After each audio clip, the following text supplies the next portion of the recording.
Class 10th में हमारे पास chapter रहता है सर्कल। उससे रिलेटेड हमारे पास एक क्वेश्चन रहता है, a quadrilateral ABCD is drawn to circumscribe a circle. ठीक, तो हमारे पास एक क्वाड्रिलेटरल रहती है एबीसीडी, ठीक है, उसके अंदर हम एक सर्कल बनाते हैं। तो हमें प्रूव करना है कि जो A B plus C D equals to A D plus B C के बराबर होता है।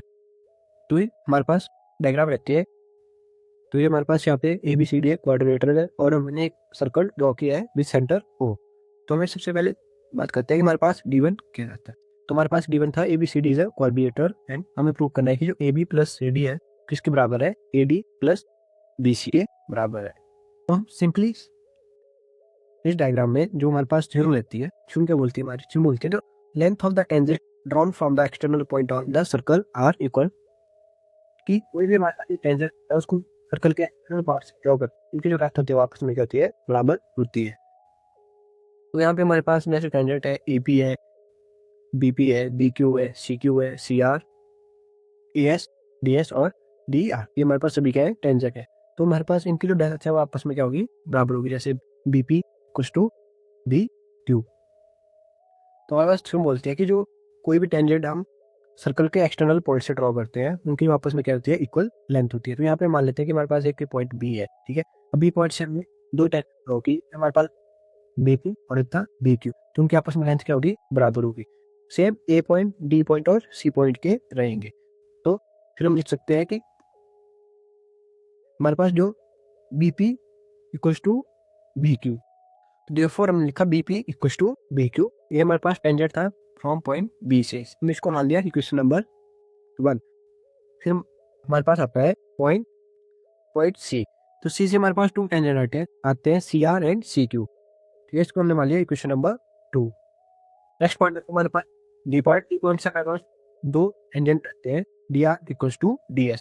उसके बाद हमारे पास फाइनल पॉइंट आता है पॉइंट E। पॉइंट E से हमारे पास टेंजेंट रहते हैं AP इक्वल्स टू AS, इसको मान लेंगे हम इक्वेशन नंबर 4। अब हम क्या करेंगे, हम इन सभी इक्वेशन को आपस में ऐड कर देंगे। हमारे पास बनता है now adding all the equation 1 2 3 and 4 तो हमने सभी इक्वेशन को ऐड किया, हमारे पास बनता है BP plus CR plus DR plus AP equals to BQ plus CQ plus DS plus ES, ठीक है। अब अगर हम अपनी फिगर को, जो हमारे पास डायग्राम रहती है, उसको ध्यान से देखते हैं, तो पहले हम इनको रीअरेंज करके लिखते हैं। तो हमारे पास बनते हैं, रीअरेंज करके लिखने पे हमारे पास बनता है KP plus BP plus CR plus DR equals to BQ plus CQ plus AS plus DS। अगर हम डायग्राम में ध्यान से लिखें तो हमारे पास AP प्लस LP क्या देता है हमारे को, वो लेंथ ऑफ AB। सिमिलरली हमारे पास CR प्लस DR हमें क्या देता है, CD, और BQ प्लस CQ हमें क्या देता है, BC, और AS प्लस DS हमें देता है लेंथ ऑफ AD। तो अगर हम इनको यूज करते हैं तो हमारे पास जो इक्वेशन नंबर 5 है वो क्या बन जाती है, तो हमारे पास क्या था, AP plus BP equals to AB।